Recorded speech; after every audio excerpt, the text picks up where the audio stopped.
2004, the Cassini space probe approaches the ringed planet Saturn and its 56 moons. It discovers something almost unimaginable. Conditions that might support life. And if those conditions could exist so close by, what might we find in the next galaxy on a planet just like Earth?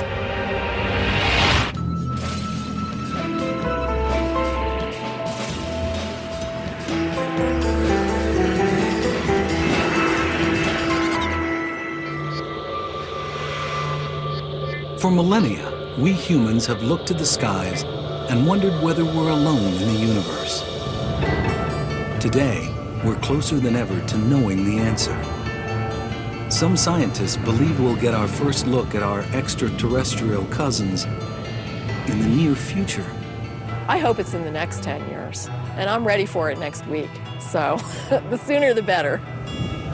What's more, we could find these aliens not on distant planets in unexplored galaxies, but right next door in our own solar system.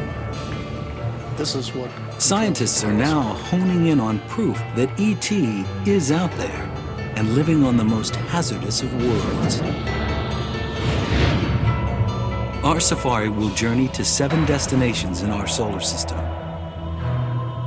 to see just where these creatures could be and what they might look like.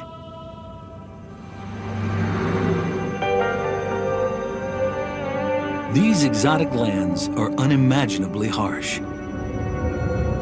Life as we think of it would perish in an instant. But alien life may be far tougher than we expect, as we're learning from a surprising group of living things right here on Earth. Until just a few decades ago, we were sure our planet was unique. It is the only one we've found so far that has nurtured the evolution of millions of species.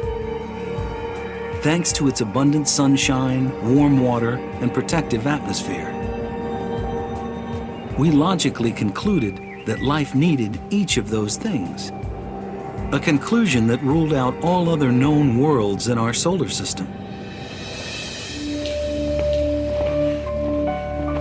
But then biologists began combing some of Earth's darkest and coldest places.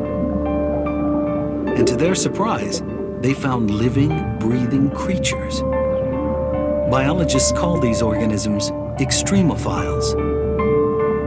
Some don't need light or oxygen. Others survive in tremendous atmospheric pressure. It seems life can turn up practically anywhere. Take Antarctica. After years of searching this arid, frozen landscape, scientists doubted they'd find anything alive. But in 1999, a team of explorers unearthed a rock from 2 meters under the ice. What they found amazed them. When they cracked the rock open, they found it teeming with tiny creatures. Here, at temperatures of 56 degrees below 0 Celsius and 2 meters under solid ice, life had found a foothold. biologists have been increasingly discovering life, not kangaroos, but, simpler forms of life that live at very cold temperatures, very high temperatures, very great pressures, even in places where there's sort of a high degree of radiation. It turns out life is able to live in a much wider variety of environments on our own planet than we used to think. And if life can survive extreme conditions, not just here at home, but elsewhere in our solar system, think of what that would mean. Unless there's something extraordinarily miraculous about our solar system or our planet, then life has got to be extremely commonplace. I mean, there's got to be large numbers of worlds with life, and some of them would have cooked up intelligent life.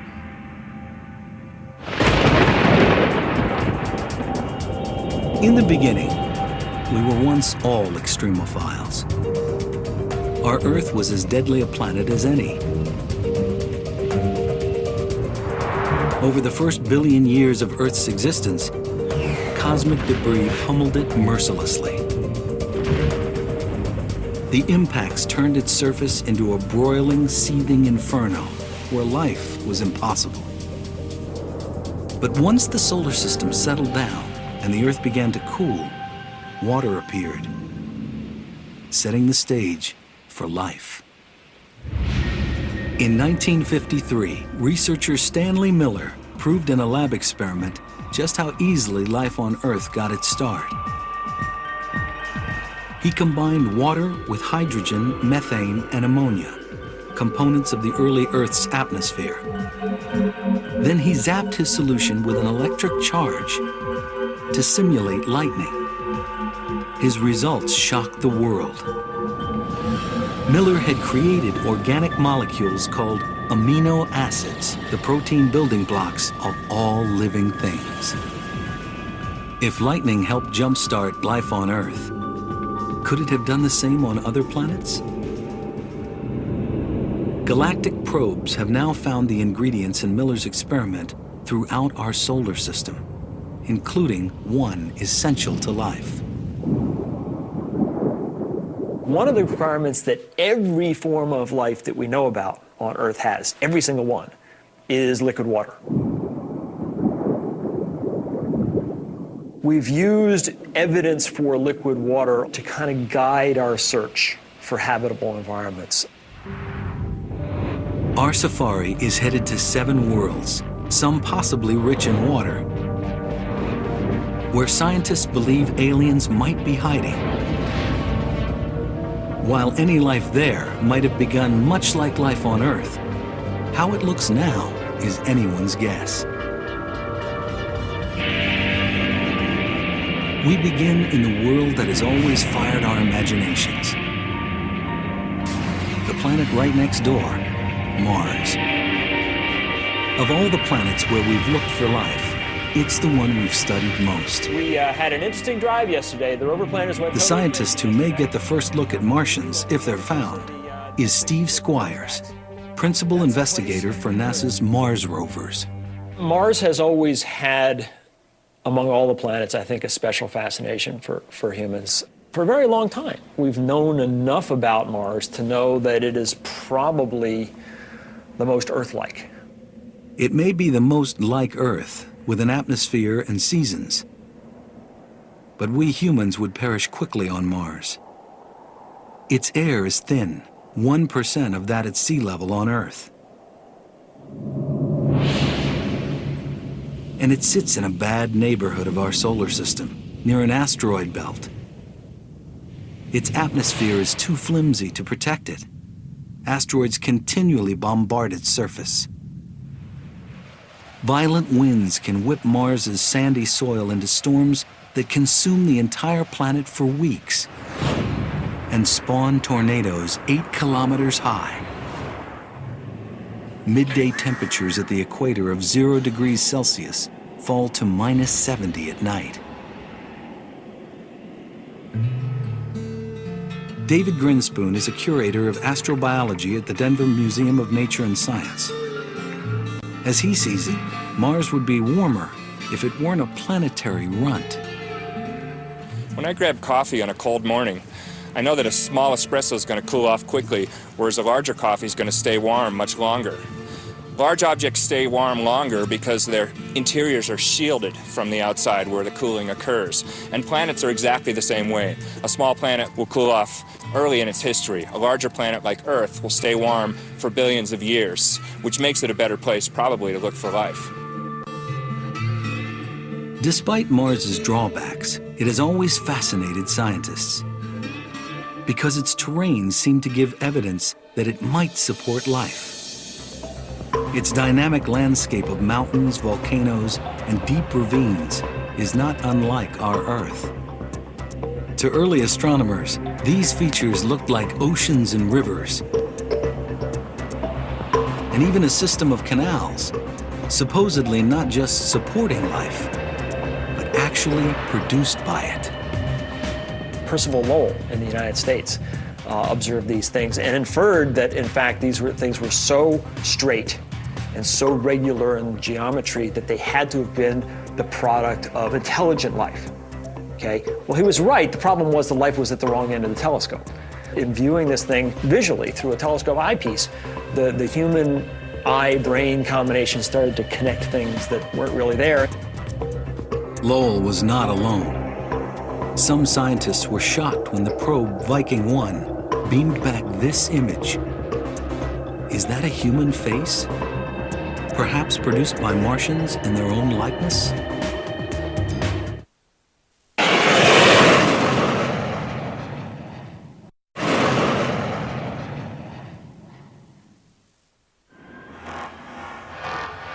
Until recently, we've never really known where to look in our solar system for extraterrestrial life. But we've always known what the aliens would be like once we found them. Consciousness. I was on a table.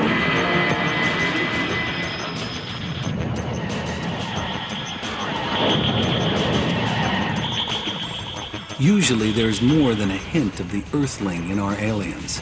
What's his appearance here mean? Hostile or lovable, they tend to resemble mutant images of ourselves. As a senior astronomer at the Search for Extraterrestrial Intelligence Institute in California, Seth Shostak has spent his career listening for the radio waves of a distant alien society. There's no reason to assume that they're going to look like us or even think like us or behave like us or have language. You know, you just have to look at the variety of life on Earth and you see that, you know, nature can come up with lots of different forms. But if there is life on Mars, how could it survive in such extreme conditions?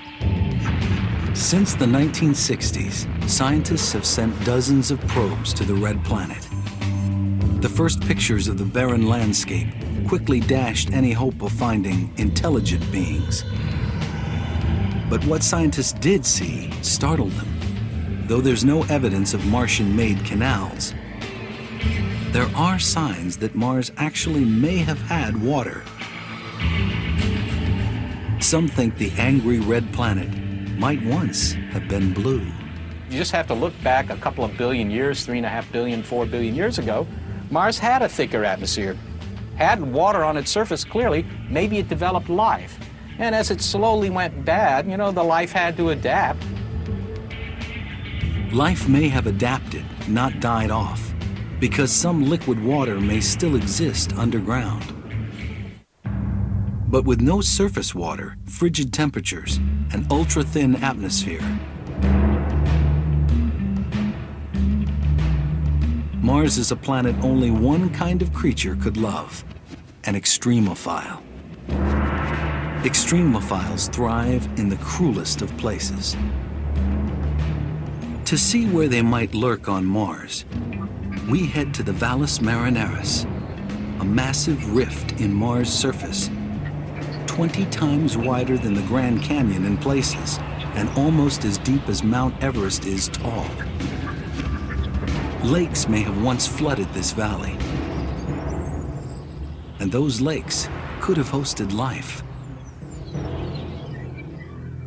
As the water dried up, life could have evolved to cope with the harsher environment.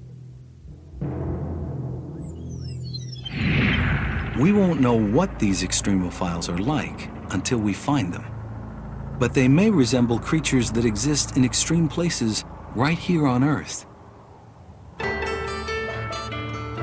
An unusual team of biologists called astrobiologists study Earth for the kinds of life we may find in outer space. Astrobiologist Rocco Mancinelli is on the hunt for Mars's extremophiles. If it went beneath the surface, and some of it undoubtedly did, then what happened to it? Well, it formed brine pockets. So what kind of organism can live in a salty brine? A salt-loving organism. Astrobiologist Chris McKay thinks he knows the kind of salt-loving creatures that might survive on Mars. Creatures much like those he's found in one of the driest, saltiest places on Earth. The fundamental challenge to life on Mars is, in a sense, the fundamental challenge of life here in Death Valley. It's dryness. That is the hardest thing for life to adapt to. Thousands of years ago, a salty lake covered Death Valley, just as lakes filled Mars's Mariner Trench. Move in closer. This is still wet, a little wet. This appears like a lifeless place, a big, flat, white, empty horizon. But yet, just below the surface, we find layers of algae and bacteria growing. They're living in an environment that in many ways is fundamentally different from the environment that we sense on the surface. Here you're in a place which looks lifeless, looks dead, and yet you dig down and hidden underneath, there it is. Beneath the salt is a layer of hardy green algae that survive on the water and light that trickle through. The algae, in turn, feed salt-loving microorganisms. This kind of structure that we see here in deserts on Earth, dried, salty lake beds, we're going to find them on Mars as well. Salty deserts are not the only places life might be hiding on the red planet. There are Mars's tremendous volcanoes, some of them 5 to 6 times larger than those on Earth. Astrobiologist Penny Boston studies the caves, called lava tubes, left over after volcanic lava has dissipated. Not long ago, we assumed caves like these were devoid of life. They get no sunlight, and no sunlight means no photosynthesis. But in lava tubes outside Albuquerque, New Mexico, Boston has found evidence of extreme life. Because we know Mars has many, many lava tubes. And so here we have the opportunity to see how these formed and also to look at the life that inhabits them.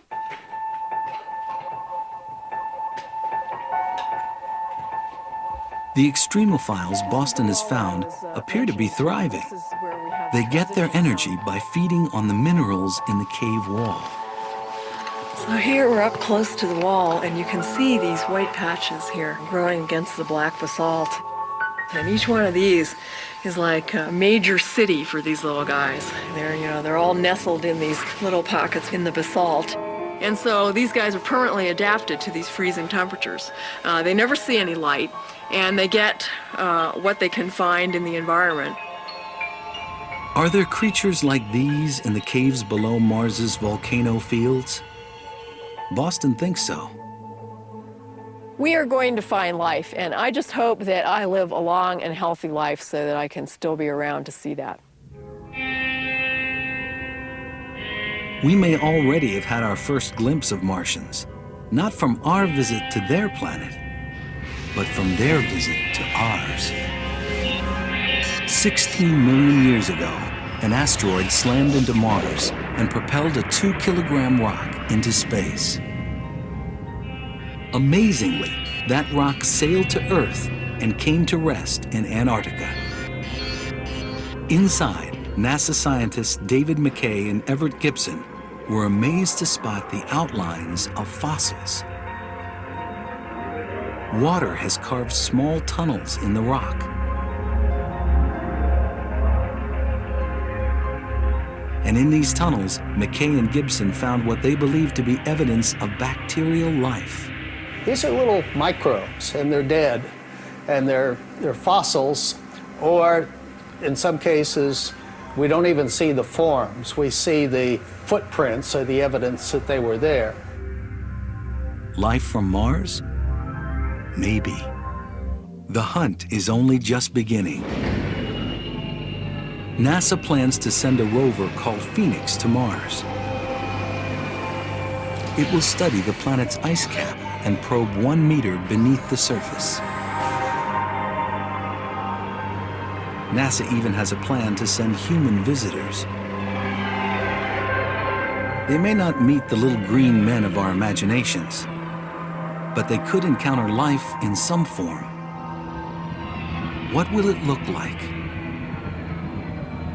It is likely a subterranean dweller, with an ability to survive on little water. Perhaps an organism with a taste for minerals, like the creatures in the lava tubes of New Mexico. Even the smallest find would have enormous implications. Proof that life is not unique to Earth. but exists just next door. Our safari to the places in our solar system likely to harbor alien life now takes us past the asteroid belt on the far side of Mars. Here, Jupiter reigns. But this planet, the largest in our solar system, is fairly hostile to life. Thanks to its toxic gases and overpowering gravity. Not only is it pretty cold out at Jupiter, it's also, it's got this really thick atmosphere, tens of thousands of miles thick, and it's got ammonia and methane and, things used to clean the bathroom. But Jupiter has more than 60 moons that we know about. At first glance, those moons would seem unlikely places to seek alien life.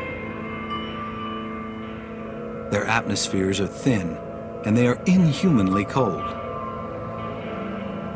The temperature on Callisto is a balmy minus 250 degrees Celsius.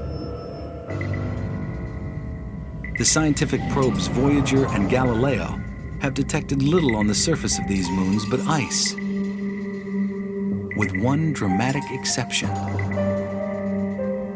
Io is one of the closest moons to Jupiter.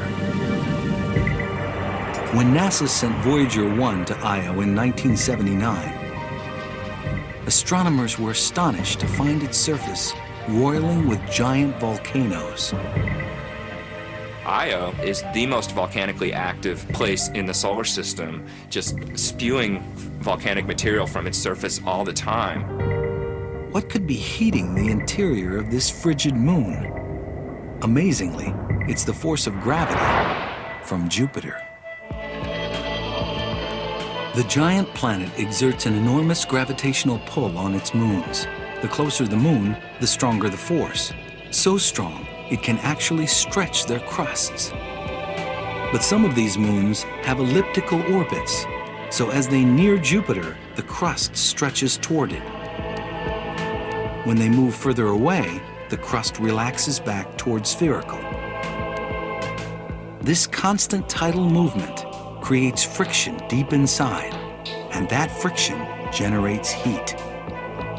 It's like rubbing two sticks together to start a fire. The pull of Jupiter is heating Io from the inside out. Volcanic fumes and lack of water make Io inhospitable to life.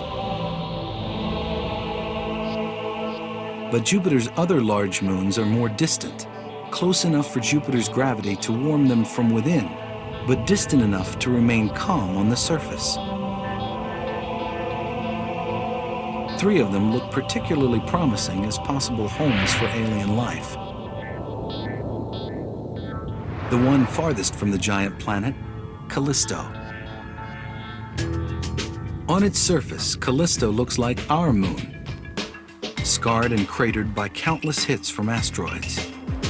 These impacts may have melted the surface ice for brief periods, allowing life to take hold. But in 1998, the Galileo spacecraft detected a much more promising incubator deep beneath Callisto's surface. Radioactive rocks and tremendous pressure in its core generate heat inside Callisto. The heat may be melting its icy crust from below, creating a hidden ocean. And hidden oceans could mean hidden life. As we fly closer to Jupiter, we find its largest moon, Ganymede. Ganymede is also deeply scarred. Ridges rise above its surface, like the tread on a tire. Those bright spots are craters, as big as 5 kilometers across, likely lined with frost. But these photos offer the most compelling clues to where life here might hide.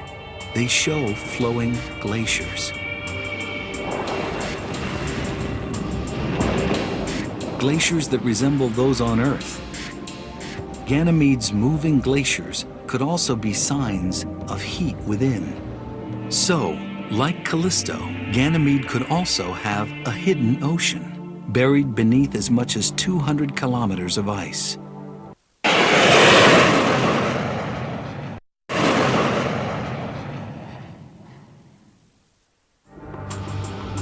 The third moon on this leg of our safari is the most intriguing.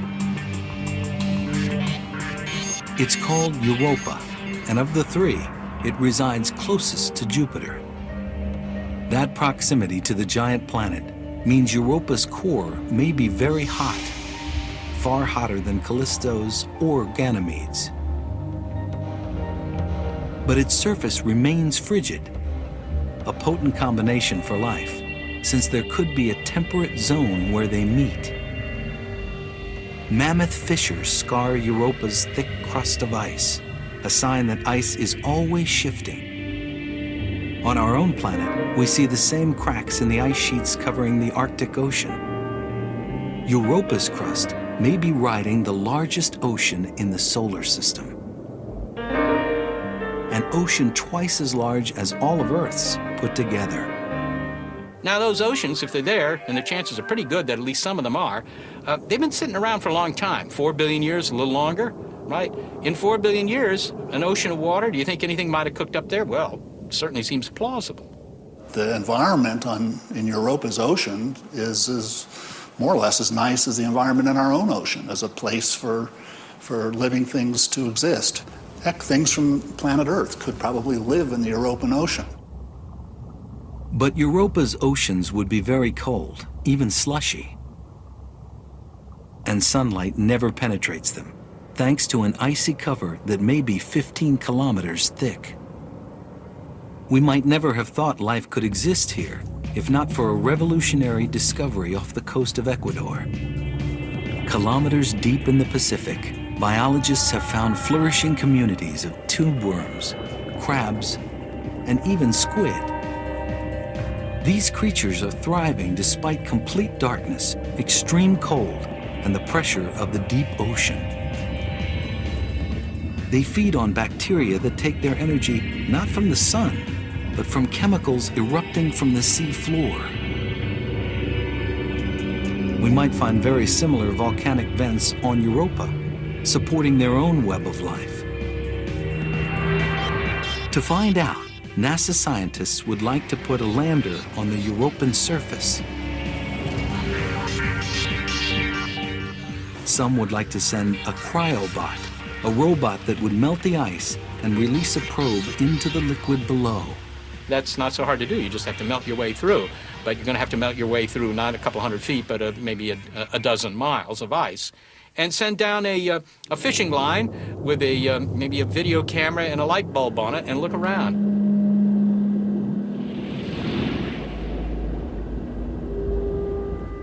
In all that water, we can't rule out the possibility that very simple life forms have evolved further. We might even find creatures as advanced as some here at home. Most likely, however, we would find microbes. But even that would be a sea change in how we view the birth and growth of life. Europa was warm. But what if the place is one of the coldest known? Or if its lakes flow with toxic chemicals instead of water? These are the worlds we find as our safari continues even deeper into space. As our safari in search of alien life sweeps by the ringed planet, Saturn, we can see the violently swirling gases that choke its atmosphere. We can also feel Saturn's gravity, weaker than Jupiter's, but still formidable. We'll keep moving. We're not likely to find living things here. Saturn's rings are also extremely inhospitable. They're made of rock and ice, as small as a grain of sugar or as big as a house. But Saturn has many moons, 56 that we've spotted so far. Our safari heads first to one of those moons, a tiny frigid satellite called Enceladus, just 500 kilometers in diameter. Here, gravity is very weak, a fraction of that on Earth. and Enceladus has hardly any atmosphere. It reflects back into space almost all the sunlight that hits it, making it the shiniest object in our solar system. Until very recently, we also thought Enceladus was too cold to support life. It appears we were wrong. In 2005, after a 7-year journey, the Cassini spacecraft approached the tiny moon and detected something that stunned the mission's principal investigator, Carolyn Porco. So this was the picture that just, grabbed us. Just was shocking. Those are plumes made of water from a geyser. The geyser's steam and hot water hit the cold vacuum of space and explode into a jet of ice. With little gravity to rein it in, the ice cloud can grow as big as Enceladus itself. Porco has never seen anything like it anywhere else. It's like a planetary explorer's dream to come upon a body like Enceladus. Those jets, those fountains, if you will, just spewing vapor and icy snow hundreds of kilometers above the south pole of Enceladus. There's only one conclusion. Tiny, frigid Enceladus is piping hot within. Like Jupiter, Saturn's giant gravitational field tugs on its satellites, creating friction and heat within. As far as we can tell now, it seems like an inescapable conclusion that there may be liquid water deeper down on Enceladus because it's warm. And the best models we can put forth right now to even explain the warmth, much less the jets, seem to indicate that you would get temperatures warm enough to melt water. Heat, liquid water. Even the furthest reaches of our solar system may contain the chemistry for life. What kind of creature could live in the steamy waters of a geyser? Thanks to hot springs back on Earth, we have some idea. At one point, we assumed nothing lived in the steam-driven fountains of Yellowstone National Park. But then biologists discovered microbes in these waters. Microbes that feed on chemicals dissolved in the water. Today, we call them thermophiles. The hardiest can thrive in boiling water. Could there be thermophiles on Enceladus? To find out, our safari takes us in for a close-up of this extraterrestrial old faithful.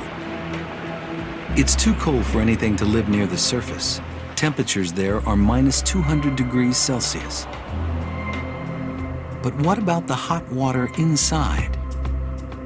In the ice plume above Enceladus, Cassini's probes have found carbon dioxide and methane, chemicals that could feed life below, just as the chemical-laden springs of Yellowstone feed microbes living there. We have a body that very, very likely has liquid water in its interior, has shown us already it's got simple organic compounds and, a whole host of things that make it, I think, a major body of astrobiological interest in our solar system. If Enceladus has been a shock, astronomers have been astounded by another of Saturn's moons, Titan. It may be the unlikeliest to harbor life. Titan gets only a limited amount of sunlight, about 1,000th as much as Earth. Probes sent to Titan have detected ice, but no liquid water. And at temperatures of minus 200 Celsius, that ice is as hard as stone. What could possibly make Titan a promising environment for alien life? Remarkably, Titan in many ways resembles the Earth, but not the one we know now. Titan has turned out to be the body fantastic in the Saturn system, which is long suspected of having an environment at the surface, not only similar to the kind of environment we find here on Earth, even, believe it or not, similar to the kind of environment we had on Earth before the emergence of life. Titan intrigued Carolyn Porco's team so much, they directed the Cassini spacecraft to send a probe there in 2005. It was the most distant surface mission ever conducted. The probe saw just ridges and plains. But a later flyover by Cassini spotted a shoreline. Soon thousands of lakes came into view. At least one bigger than the Great Lakes of North America. It's the first time we've ever detected liquid on the surface of another celestial body. Kind of looks like Minnesota, except the lakes are not water. They're liquid natural gas. But liquid natural gas is a liquid. And that's not snow. Those are methane flakes. Like Earth, Titan has weather, but it's of a rather psychedelic kind. There are even methane hurricanes. It's not water, it's methane doing all the exact same things. Raining, evaporating, flowing in rivers. So you have something that is basically doing what water does on Earth, on Titan, only it's methane. A similar scene may have existed on Earth 4 billion years ago, making scientists suspect that Titan could also be an incubator for life. Chemistry does go on. At those cold temperatures, it's really slow. But Titan has had 4 billion years in which to do some chemistry, and maybe in that period of time, maybe something is cooked up. It would have to cook up without liquid water, something we've never seen before. But scientists aren't ruling it out. The substitute could be the methane so abundant on Titan. Used for fuel on Earth, methane was long thought poisonous to all life. But in 1997, researchers examined mounds of methane ice in the Gulf of Mexico. And they were astonished to find colonies of 2.5 centimeter long centipede-like worms thriving amid the frozen substance. They think the worms may eat bacteria that feed on the methane. In general, things that we think of as deadly, many of them are potentially lively. If you can figure out an evolutionary way to tap into that energy rather than having it destroy you, then it can be bountiful. There could be one more complication for life on the surface of Titan. With only a weak magnetic field to shield it, living things on the surface could be exposed to cosmic radiation. But that might not be a problem for an extremophile, as we've found here on Earth.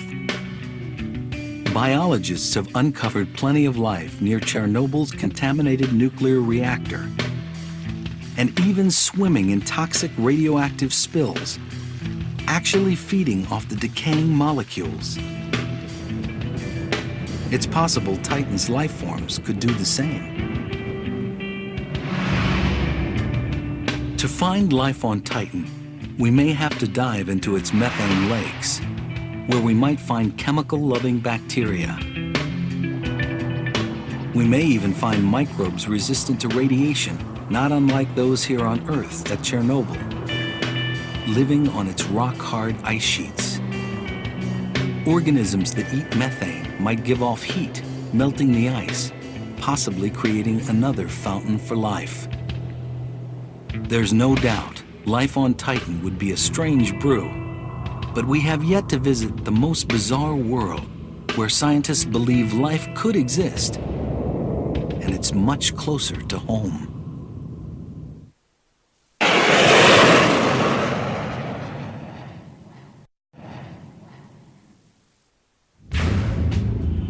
Our safari of the world's most likely to harbor alien life has taken us far.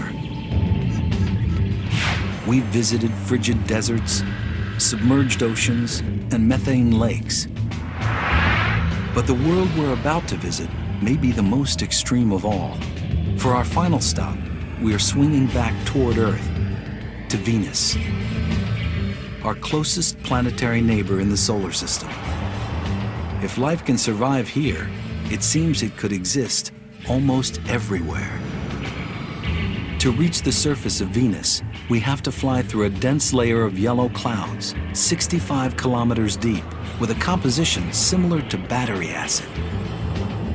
The atmosphere here is 90 times heavier than Earth's, too heavy for a human to tolerate. On the ground, there are extinct volcanoes and lava flows as far as the eye can see. They cover 85% of the planet's surface. It's hard to believe Venus once had vast oceans. You basically had a runaway greenhouse effect where as it starts to get warmer, the oceans start to evaporate, and then that puts water vapor in the air. Well, water vapor is a potent greenhouse gas, so that's what leads to the runaway. The oceans basically boil off, and then the CO2 all ends up in the atmosphere, and so today you have this very hot, hyper greenhouse planet. With temperatures around 460 degrees Celsius, Venus is even hotter than Mercury, the planet closest to the sun. Not a surface hospitable to life. Life as we know it cannot exist on the surface of Venus because organic molecules would just be ripped to shreds by the hot gases.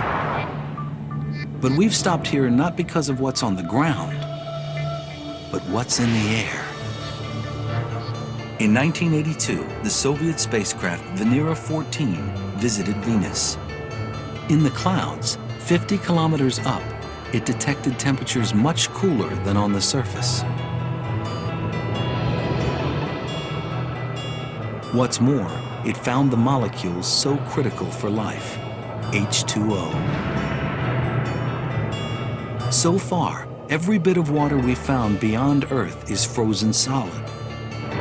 Only in the clouds above Venus have we found it in vapor form, a possible incubator for life.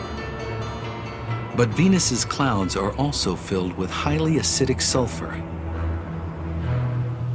Once we thought nothing could live in sulfur. But scientists have analyzed some of the most acidic water on Earth, leaching from a California mine. Watch your head. In sulfuric acid strong enough to erode metal, eat through clothing, and dissolve human flesh, they found life. Acid-loving extremophiles. These organisms feed on sulfur compounds, like iron sulfide, eating the iron and emitting the highly acidic sulfur. Do extremophiles like these float above Venus? Astrobiologist David Grinspoon likes to think it's possible. Maybe in the clouds of Venus there are some sulfur-based organisms. Sulfur actually absorbs ultraviolet light in interesting ways, and I'm just imagining that there's maybe some kind of photochemical reaction going on where ultraviolet light is actually being used to convert chemicals into some higher energy state, which then is basically being eaten. What will these aliens be like if we do find them? They would have to tolerate high temperatures and enormous atmospheric pressure. They would also need to thrive in acid concentrations deadly to most life forms.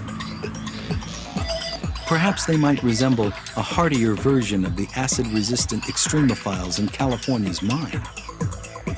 We keep finding that life lives in places that we used to think were inhospitable. So whenever we say, oh, it's impossible, you couldn't have life in the clouds of Venus, I think we have to be very careful because they might just reflect our own ignorance or our limitations on our own imagination and maybe not real limitations on the ultimate creativity of nature, which seems to find solutions to these problems. As our safari returns to the cool, blue, lush, and lively world of Earth, we can see why we so revere its life-sustaining gifts.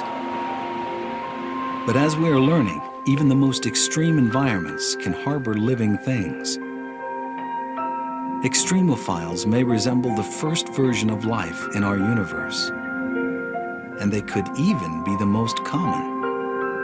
Could they have evolved further from these humble beginnings? Could intelligent life be out there as well? For more than 40 years, scientists at the SETI Institute in California have been searching the skies for answers to that question. Senior astronomer Seth Shostak believes he'll know the sound of alien life when he hears it. We have a couple of observing projects to try and find signals.